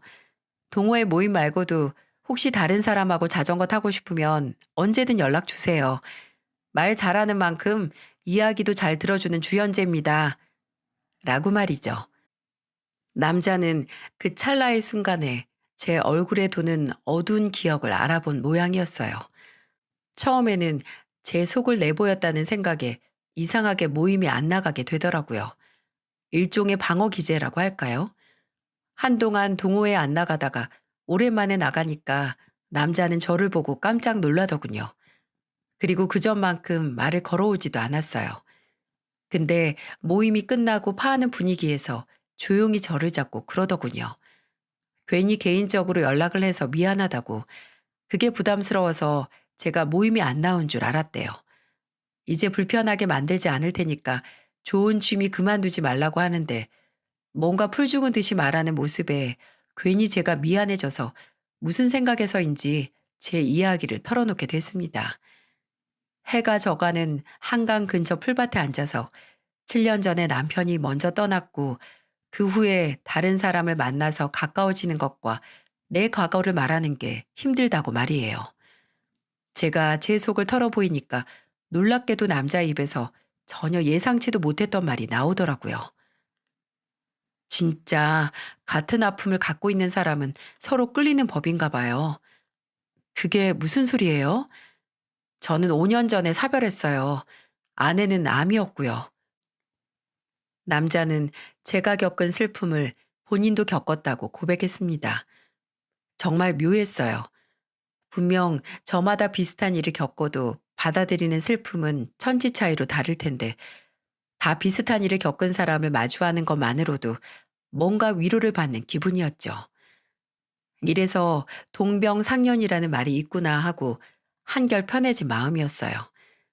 남자 또한 본인 얘기를 털어놓으면서 본인은 그래도 아내가 아픈 시간 동안 천천히 이별을 준비했지만 저는 갑작스런 사고 때문에 갑작스럽게 남편과 헤어지게 돼서 더 힘들었을 것 같다면서 저를 위로해 주더군요.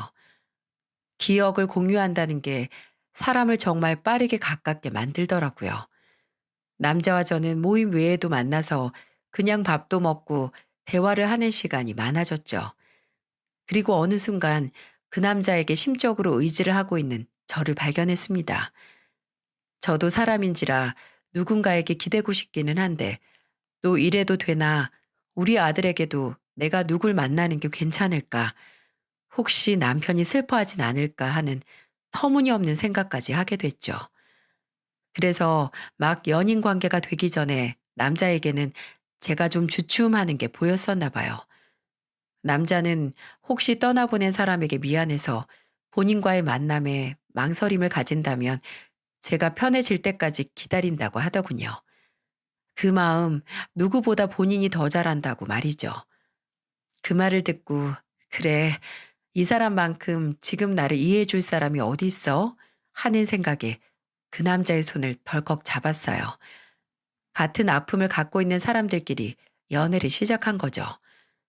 남자는 제게 정말 헌신적이었어요. 병원 일이 바빠도 일주일에 3번은 늘 저와 만나서 시간을 보냈고 또 저희 아들과도 가까워지기 위해 노력도 참 많이 했어요. 저희 아들은 밖에서 뛰어노는 것보다 집에서 책을 읽거나 레고를 쌓으면서 노는 걸 훨씬 좋아했거든요.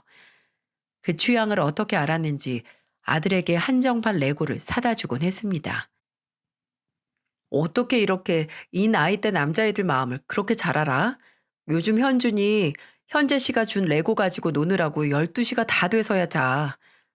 아무리 나이가 들었어도 나도 한때는 소년이었어. 현준이가 좋아한다니까 다행이다. 레고 좋아한다니까 다음에는 프라모델 사다가 줄까? 그 나이 때 남자애들 전투 헬기나 탱크 프라모델 좋아하거든. 처음 하는 거면 나랑 같이 하면 되고. 저보다도 아들에게 지극정성을 쏟는 남자를 보면서 남자와 함께하는 인생을 생각하게 됐어요. 남자 또한 연애를 한 지 1년 정도 됐을 때 넌지시 재혼식을 하는 게 어떠냐고 말을 꺼냈죠. 제게 혹시 혼인신고를 하는 게 부담이 되면 가족끼리 모여 간단하게 재혼식을 하고 같이 사는 건 어떠냐고 하더군요. 아들도 남자를 현재 아저씨라고 부르면서 잘 따랐기에 아들과 이만큼 친해진 사람이라면 셋이서 함께 가정을 꾸려도 좋을 것 같은 생각에 저도 수락을 했어요. 제 재혼 소식은 오랫동안 저를 걱정했던 사람들에게 그 걱정을 조금이나마 덜 해도 된다는 소식과도 같았죠. 어머니께서도 잘 생각했다고 기뻐하셨고 친구들도 재혼식을 아무리 작게 해도 꼭 갈 거라고 야단법석이었어요. 제 동생은 그 당시 유일하게 제 예비 남편을 본 사람이었는데 조카 보러 왔다가 같이 있던 예비 남편을 마주친 거였어요. 동생도 물론 제 재혼 소식을 축하해 줬지만 행여 누나가 또 사람 관계로 인해 상처를 받지 않았으면 하는 노파심에 급하면 체한다고 빠르게 해치울 것 없으니 마음 편하게 가져라 라고 말해주더라고요. 어차피 재혼식이라고 해도 거창할 것 없이 가족들끼리 만나 식사를 하고 새로 집을 얻어서 살림을 합치는 거라 결혼만큼 많이 준비할 것도 없었어요. 그저 아들이 새로운 가족을 상처 없이 잘 받아들이길 원했죠. 예비 남편은 병원 예약이 많아 바빴기에 상대적으로 시간이 여유가 있는 제가 함께 살 집을 알아보고 재혼식을 할 장소를 찾아봤네요. 작은 규모의 호텔 웨딩홀을 몇 곳 둘러보고 마음속으로 원하는 곳을 정한 날, 그 주 주말에 예비 남편과 함께 제 마음에 든 호텔 야외 웨딩홀을 같이 보러 가기로 했어요. 날씨만 좋으면 높고 새파란 하늘 아래서 축복을 받을 수 있을 것 같았어요. 하루 종일 부동산에 갔다 오고 호텔 곳곳을 들린 후라 피곤한 몸은 잠자리에 눕자마자 잠이 들었네요. 그리고 저는 꿈을 꿨습니다. 이 모든 걸 다 뒤집어 버릴 만한 운명의 경고등이 나오는 꿈을 말이죠. 꿈속에서 저는 제가 최종적으로 재혼식으로 올리고 싶어 하던 그 야외 웨딩 장소에 있었어요. 분명 제가 보고 온 날은 구름 한 점 없는 하늘 아래 푸른 풀들이 깔린 곳이었는데 이상하게 하늘도 우중충한 게 누가 재채기 한 번 하면 하늘에서 와락 빗줄기가 쏟아질 것 같았네요. 저는 하얀 원피스를 입고 신부가 입장하는 하얀 카펫 끝에 서 있었어요. 그리고 그 반대편 끝에는 제 예비 남편으로 보이는 사람이 서 있었고요. 꿈이라서 별다른 생각 없이 머릿속에 아, 나 재혼하지? 오늘이 재혼식이었나 보다. 근데 나 따로 입장 안 하기로 했는데 좀 이상하네? 하고 뭐 입장하기로 했나 보지 생각을 하고 예비 남편이 있는 곳으로 한 걸음 내디디려고 했어요. 그런데 그때 뒤에서 누군가가 제 손을 턱 잡는 거예요. 놀라서 바로 뒤를 돌아보고 꿈이 아니었다면 다리가 풀려 주저앉았을 거예요. 저를 잡은 건 바로 이미 이 세상 사람이 아닌 제 남편이었어요. 남편은 마지막 모습 그대로 젊고 다정한 얼굴 그대로였지만 표정만은 무섭게 굳히고 있었죠. 이게 대체 무슨 상황이지 하는 생각에 남편이 이미 죽었다는 생각도 못하고 떨리는 목소리로 남편을 불렀어요. 여보, 뭐야? 왜 여기 있어? 도연아, 너 가면 안 돼. 너 가면 큰일 나. 그게 무슨 소리야? 나 지금 가야 돼, 여보. 나 보내줘. 안 돼, 도연아. 너 가면 안 돼. 절대 그 남자한테 가면 안 돼. 남편은 끈질기게 제 손을 잡고 놔주지 않았습니다. 저는 점점 제 팔을 옥죄어 오는 남편의 힘이 아프게 느껴져서 제발 놔달라고 했어요. 그렇게 한참을 실랑이를 하다가 남편이 순간 사색이 돼서 안 돼! 하는 외침에 잠에서 깨고 말았죠. 꿈에서 깨고 나서도 한참 동안 뭐가 꿈이고 현실인지 한동안 구분을 못했습니다. 그렇게 다시 잠에도 못 들고 날밤을 샜죠. 아침이 되고 아들을 학교에 보낸 후에도 계속해서 그 꿈 때문에 싱숭생숭하더군요. 내가 무의식 중에 남편에 대한 죄책감을 느끼고 있어서 꾼 꿈은 아닐까 하고 제 자신을 다독였어요. 근데 아무리 그냥 꿈은 꿈이다, 아무 의미 없다고 생각을 하려고 해도 꿈속에서 봤던 남편의 그 얼굴이 계속 생각나는 거예요. 친구들에게 말을 해봐도 네가 괜히 아직도 남편을 못 잊어서 그런다. 예비 남편이랑 합치면 괜찮을 거다라고 하고 어머니에게는 아예 더 큰 걱정을 하실까 말도 못했고요. 그래서 마지막으로 한 사람에게만 더 제 걱정을 털어놓기로 했어요. 바로 제 남동생이었죠. 동생은 그 당시 결혼을 해서 살고 있었는데 올케도 성격이 참 좋고 적극적이라서 종종 제 아들과 함께 넷이서 많이 놀러 다녔거든요. 아직 자식이 없어서 저 쉬라고 아들 데리고 셋이서 놀이동산이다, 여행이다 다니기도 했고요. 투덜투덜해도 늘 제 뒤치다꺼리를 해주던 든든한 동생이라서 동생에게 털어놓으면 뭔가 해답을 얻지는 못해도 제 마음은 편해질 것 같았어요. 나를 잡고 동생의 집에 갔습니다. 올케는 아들을 데리고 있고 저는 주방에 동생과 마주보고 앉아서 그 꿈 얘기를 시작했어요. 제가 꿈 얘기를 하면 할수록 동생 표정이 묘하게 가라앉더군요. 저는 설명을 마치고 조용히 동생의 눈치를 보다 물었어요. 내가 괜한 꿈 꾼 거겠지? 나 이 꿈 때문에 식장 예약도 미뤘어. 그 사람한테는 마음에 드는 곳이 없다고 더 알아보겠다고 했고, 내가 예민한 거겠지? 그치? 아니야. 잘 미뤘어. 누나한테는 그때 말 안 했는데, 나 사실 그 남자 만나고 나서 좀 찝찝했어.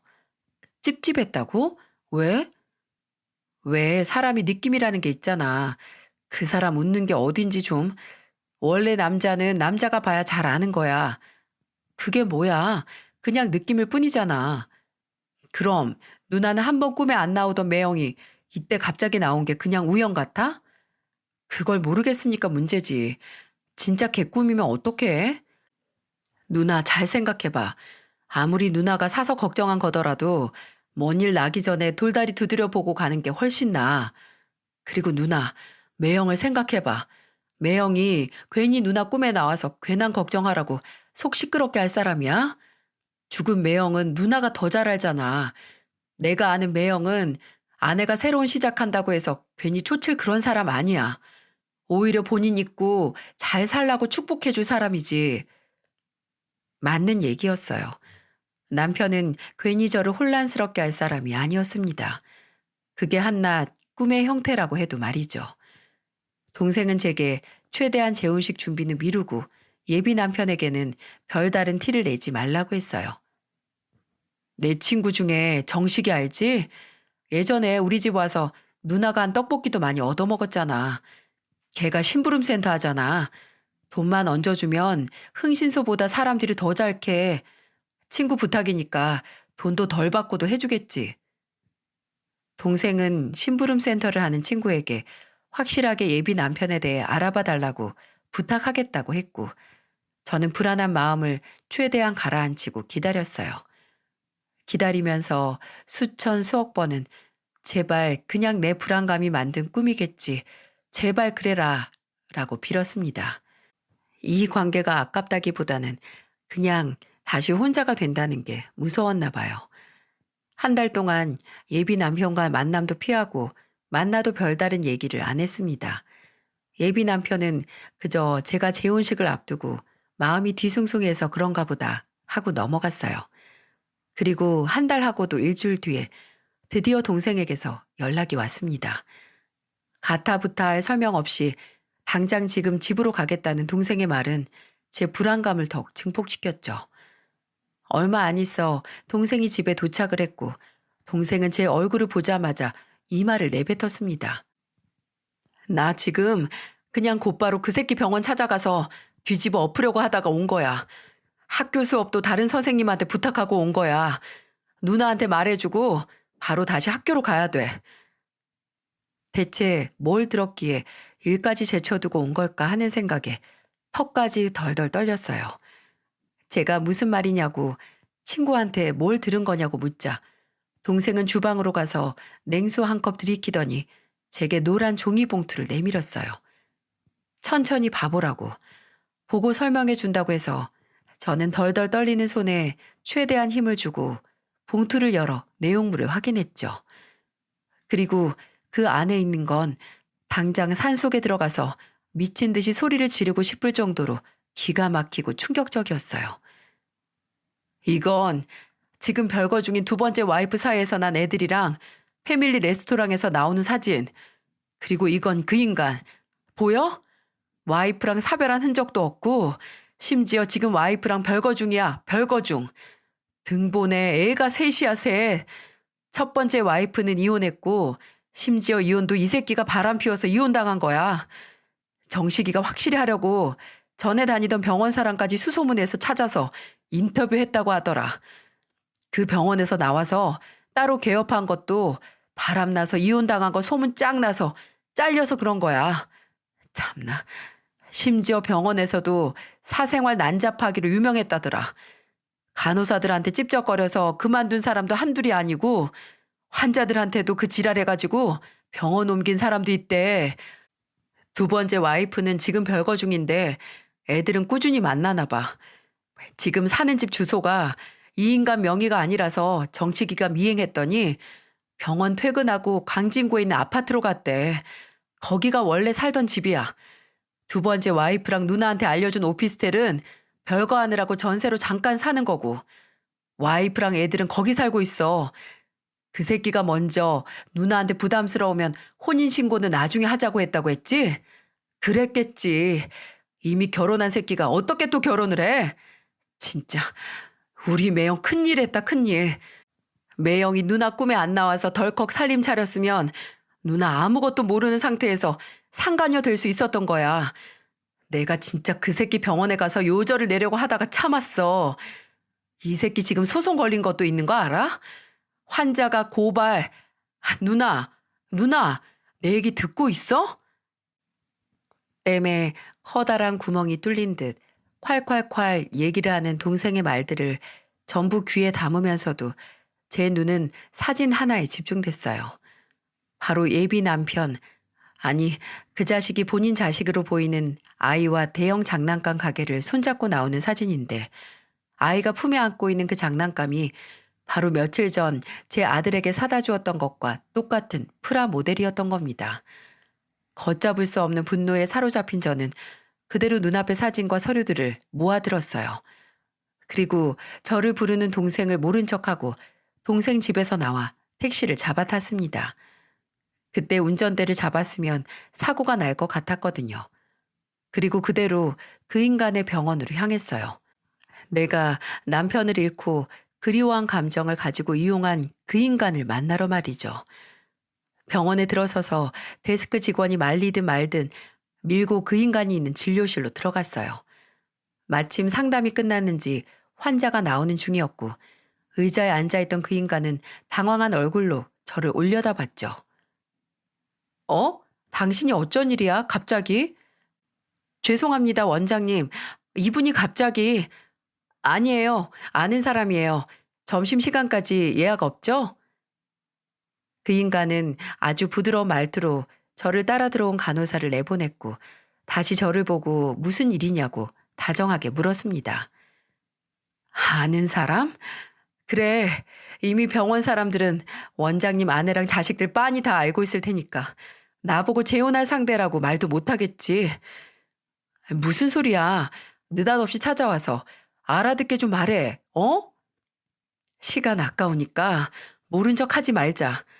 그냥 지금 내가 당신이 두 번째 아내랑 살고 있는 집 숟가락 젓가락 수까지 다 알고 있다고 생각해. 그럼 대화가 좀 빨리 진행될 테니까. 어디서 들었어? 대체 뭘 한 거야? 그건 알 필요 없고 당신 정말 상종도 못할 쓰레기구나. 뭐? 아내를 암으로 잃었어? 그래서 내 마음을 누구보다 잘 안다고? 이 정도면 무슨 정신병 수준 아니니? 원래 상대방 마음 얻으려고 연애하기 전에 마음에 없는 소리 하잖아. 그거랑 같은 거야. 말이 되는 소리 좀 해. 그냥 이빨 터는 거랑 차원이 다른 거짓말이라는 거 당신이 더 잘 알잖아. 그리고 지금 별거 중이라서 떨어져 있는 자식한테 사준 장난감을 감히 내 아들한테 똑같이 선물을 해? 진짜 감탄스러울 정도로 뻔뻔하다. 의대를 나온 게 아니라 어디서 사람 속이는 법 배우는 거 아니야? 이 더러운 새끼야. 와, 이렇게 몰상식하게 남의 영업장 와서 소리 지르는 거 보니까 너랑 재혼을 하는 것보다 그냥 원래 와이프한테 돌아가는 게 훨씬 낫겠다는 생각이 든다. 말은 똑바로 해. 이미 결혼한 새끼가 무슨 재혼이고 원래 와이프가 아니라 두 번째로 결혼한 별거 중인 와이프겠지. 이 멍청한 새끼야. 그 모자란 머리로 잘도 이때까지 날 속였네. 놀랍다 정말. 그래, 다 떠들었으면 나가. 이미 다 알게 된 거 입 아프게 나랑 신랑이 할 필요도 없잖아. 그냥 외롭던 참에 둘이 잘 놀았다고 치고 예전 자리로 돌아가자. 나는 내 와이프랑 애들 있는 자리로, 너는 그냥 네 아들하고 둘이서 사는 그 자리로 말이야. 어때? 그래, 나는 내 아들 있는 원래 자리로 돌아갈 거지만 너는 과연 돌아갈 수 있을까? 세상 어느 여자가 너같이 더러운 놈을 받아주겠어? 쓰레기는 재활용이 된다고 하지만 너 같은 건 음식물 쓰레기만큼의 수준도 못 돼서 짐승줄 찌꺼기로 쓰지도 못할 거야. 너 분명히 네 업보에 숨 막혀서 질식할 거다. 이 짐승보다도 못한 새끼야. 저는 그 말을 그 인간의 재수없는 얼굴에 내뱉고 병원을 나왔어요. 부들부들 떨리는 다리로 한참을 걸었습니다. 이대로는 절대 끝낼 수가 없어서 제 말대로 그 인간이 돌아갈 자리를 없애버려야겠다고 생각했어요. 그래서 동생에게 전화를 걸었습니다. 그리고 친구인 정식이에게 그 인간 두 번째 와이프와 아이들이 살고 있는 집 주소를 알아냈어요. 그렇게 알아낸 아파트 앞에 서서 멍하니 생각을 정리했습니다. 이렇게 왔어도 어떻게 그 여자에게 상황을 설명할 것이며 그 여자가 제 말을 믿어줄 보장도 없으니까요. 하지만 무작정 기다렸어요. 동생의 친구 말로는 그 여자는 평일 2시쯤에 요가에 갔다가 돌아온다고 했고 그때 시간이 1시 반이었거든요. 혹시 그 여자가 원래 예정되어 있던 스케줄대로 움직이지 않을 수도 있지만 상관없었어요. 그 당시 제게는 그 방법밖에 생각이 안 났거든요. 그리고 2시 40분이 넘어갈 때쯤 어깨에 짐백을 맨 여자가 나타났습니다. 아까 사진에서 본 그 여자가 말이죠. 저는 천천히 그 여자에게 다가갔어요. 그리고 최대한 침착한 목소리로 말을 걸었습니다. 실례합니다. 최현영 씨 맞으세요? 네, 그런데요, 절 아시나요? 저는 이도연이라고 하는데 이번에 그쪽 남편 주현재 씨와 본의 아니게 재혼식을 할 뻔한 사람이에요. 여자는 저를 방금 정신병원에서 탈출한 사람처럼 쳐다봤어요. 그럴 수밖에 없겠죠. 너무 뜬금없이 터무니없는 말이었을 테니까요. 저는 재빠르게 손에 준비하고 있던 휴대폰을 들어 여자 앞에 내밀었어요. 그 인간과 제 아들이 다정하게 포옹하고 있는 사진이었죠. 제 아들이에요. 이 애가 당신 남편 아들이 될 뻔했어요. 예상대로 여자는 들을 말 없다고 저리 가라고 하면서 제게서 멀어졌습니다. 저는 그런 여자 뒤에 대고 그쪽 애들이 조금이라도 부끄러움 없는 아빠에게서 자라길 바란다면 제발 제 말 좀 들어주세요. 라고 했지만 여자는 아파트로 쏙 들어가 버렸어요. 저는 무기력하게 나올 때까지 여기서 기다리겠다고 했죠. 이대로 끝인가 했습니다. 아마 여자는 충격 속에서 그 인간에게 전화를 걸 테고 그 인간은 태연하게 거짓말을 해서 또 속이겠지 하고 포기해야 하나 싶었어요. 그런데 한 10분 정도 뒤에 아파트 공용 현관문이 열리면서 그 여자가 나왔습니다. 그리고 제게 가까운 카페에 가서 얘기를 하자고 하더군요. 한 쓰레기에게 동시에 속아버린 여자가 마주 앉아서 어처구니 없는 대화를 나눴습니다. 알고 보니 여자는 이전에 외도로 이혼한 것도 모르고 오히려 그 인간 첫 번째 아내가 바람을 피워서 이혼을 했다고 알고 있더라고요. 저는 그 여자에게 그 인간이 이전에 일했던 병원 사람들의 증언을 들려주었고 저와 나눈 문자 대화, 함께 찍은 사진 등 여자를 속이고 저와 재혼 준비를 하고 있었다는 걸 증명할 만한 모든 걸 보여줬어요. 여자는 제 앞에서 눈물을 보였다가 이내 찬물을 벌컥벌컥 마시고 욕을 내뱉기도 했고 또 왜 본인이 몰랐을까 하고 허탈하게 자책을 하기도 했어요. 그쪽 탓이 아니에요. 속인 놈이 문제지 속은 사람이 자책하는 게 무슨 소용이에요. 그 인간은 저한테 그쪽한테 돌아간다고 했어요. 본인은 돌아갈 곳이 있다고 아내랑 합칠 거라고요. 말도 안 되는 소리 하고 있네요. 합칠 생각 없어요. 별거도 원래 이혼하고 싶었는데 애들 생각해서 겨우 한 거고 이번에 다시 잘해보려고 한 것도 다 애들 때문이었으니까. 근데 정말 더 이상은 안 되겠네요. 차라리 아빠 없는 애들 만드는 게 낫지. 이런 쓰레기 새끼는 내 자식들 인생에서 없어지는 게 나아요. 여자는 제게 알려줘서 고맙다고 이렇게 만나게 된 게 정말 유감이라고 하더군요. 저도 유감이라고 했습니다. 솔직히 제 앞에서만 이혼한다고 했던 걸지도 모르죠. 그 인간의 새치혀에 속아서 다시 생각할 수도 있으니까요. 하지만 며칠 뒤에 그 다짐이 그저 말뿐이 아니라는 걸 알게 됐어요. 서로 각자 갈 길 가자고 했던 그 인간이 저를 찾아왔거든요. 도둑놈 마냥 남의 집 앞에 떡하니 서 있어서 어찌나 놀랐는지 저를 보고 한 말이 뭔 줄 아시나요? 현관 비밀번호 바꿨더라? 2번 다시 상종 안 할 쓰레기가 번호를 알고 있어서 바꿨다. 왜? 쓰레기로 불린 인간은 세상 불쌍한 표정을 짓더니 제게 다시 만나자고 하더군요. 말이 되나요? 어떻게 사람의 탈을 쓰고 이 정도로 뻔뻔할 수가 있을까요? 제정신이니? 내가 왜 널 만나? 도연아, 내가 사랑한 건 너야. 그때는 네가 내 뒷조사를 했다는 게 화가 나서 그랬어. 내가 아무리 그 전에 여자 관계가 복잡했다고 하더라도 내 마지막 여자는 너야. 믿어줘. 끔찍한 소리 하지도 마. 누가 네 마지막 여자가 되고 싶어 해. 그리고 누가 모를 줄 알아? 너 네 와이프한테 까이고 나한테 온 거잖아. 맞지? 아니야. 왜 그렇게 생각을 해? 내가 너 나 몰래 내 와이프 찾아가서 다 폭로한 것도 그냥 모른 척하고 너한테 온 거 몰라? 어, 그래. 쓸데없는 짓이지만 수고했다. 수고했어. 여기까지 오느라 힘들었겠네. 근데 어쩌니? 너 혼자 그냥 돌아가야 하는데.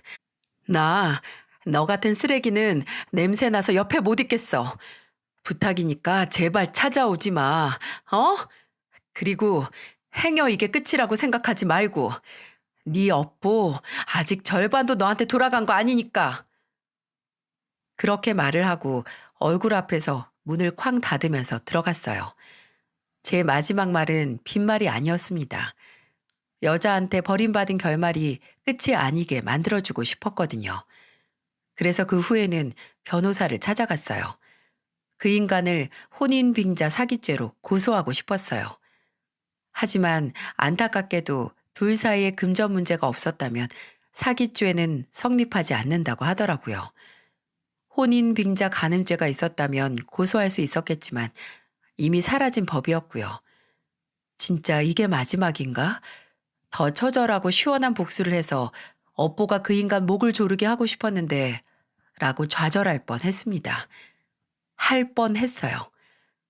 그 인간과 헤어진 후 몇 달 후 동생의 친구가 동생에게 연락을 하기 전까지 말이죠. 동생의 부탁으로 제 상황을 알게 된 동생의 친구는 그 후에도 종종 그 인간이 어떻게 사는지 확인을 해봤나 봐요. 그러던 중 사건이 터진 거죠. 그 인간이 본인의 지위를 이용해서 병원에서 환자들을 상대로 당장 지옥에 떨어져도 시원치 않을 짓을 해서 구속이 됐다는 걸 말입니다. 그 인간은 저를 이용했던 것처럼 본인의 의사 지위를 이용해서 다른 여자들까지 본인의 피해자로 만들었어요. 동생의 친구가 알아냈던 정보들 중에 그 인간이 환자들에게 고소를 당했다고 했었잖아요.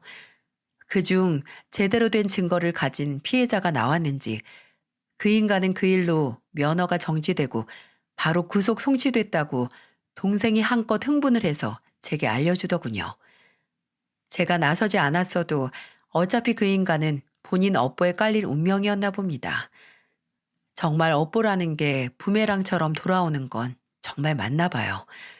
언제 돌아올지 그 타이밍을 예측하지 못할 뿐이지 언젠가는 분명히 돌아온다고요. 그 인간이 구속된 다음에 어떻게 됐는지 알지는 못합니다. 동생 친구는 재판 결과까지 알아보려고 했지만 제가 그러지 말라고 했어요. 그 인간을 끝까지 본다면 뭔가 이 관계가 마무리돼서 계속 이어진 느낌이 들 것 같았거든요. 그 인간의 끝이 어떻게 되든 아예 알고 싶지도 제 기억에 담아두고 싶지도 않았습니다. 지금도 가끔씩 그 인간을 만나 속은 순간을 떠올리면 치가 떨리고 소름이 끼쳐요. 이 사건으로 사람이 못할 거짓말은 없고 본인의 사리사욕과 욕망을 위해서는 상상도 못할 인간 이하의 짓도 태어나게 할 수 있다는 걸 분명히 알았으니까요. 주변 사람들은 제 재혼 실패를 두고 미리 알아서 다행이다라고 하면서 동시에 혼자 된 건 또 아쉽고 안타깝다고 하지만 오히려 저는 이 사건을 계기로 혼자가 돼서 천만다행이라고 생각하고 있어요. 불어 두 사람이 되려고 노력하지 않아도 된다는 것과 차라리 혼자인 게 더 낫다는 걸 몸소 깨닫고 인정하게 됐으니까요. 그리고 이 모든 걸 하늘에 있는 제 하나뿐인 남편이 알려줬다는 생각이 들기도 해요. 남편이 생전에 즐겨 읽던 책 중에 법정 스님의 홀로 사는 즐거움이라는 책이 있었습니다. 이번에 오랜만에 남편이 남긴 책을 정리하다가 이 책에서 한 구절을 발견했죠. 사람은 본질적으로 홀로일 수밖에 없는 존재다. 홀로 사는 사람들은 지늘게 더럽혀지지 않는 연꽃처럼 살려고 한다. 홀로 있다는 것은 물들지 않고 순진무구하고 자유롭고 전체적이고 부서지지 않음을 뜻한다. 앞으로의 제게 꼭 필요한 말이라는 생각이 들더군요. 남편은 제 곁에 없지만 정말 한순간도 빼놓지 않고 제게 큰 도움을 주는 것 같아요. 저는 남편이 제게 준 이 지혜와 또 남편 대신 제 곁을 지켜주는 아들과 함께 연꽃처럼 자유롭고 부서지지 않는 인생을 살기 위해 노력해야겠습니다. 앞으로 저와 아들의 일상을 조금이라도 위협하는 요소는 아예 거들떠 보지도 않을 생각이에요. 제 이야기를 들어주신 여러분과 제 곁을 지켜주는 가족들과 친구들, 그리고 늘 그랬듯이 언제나 그 자리에 있는 대체될 수 없는 제 남편에게 감사의 말씀을 드리면서 이 이야기를 마치려고 합니다. 모두들 건강하시길 바랍니다.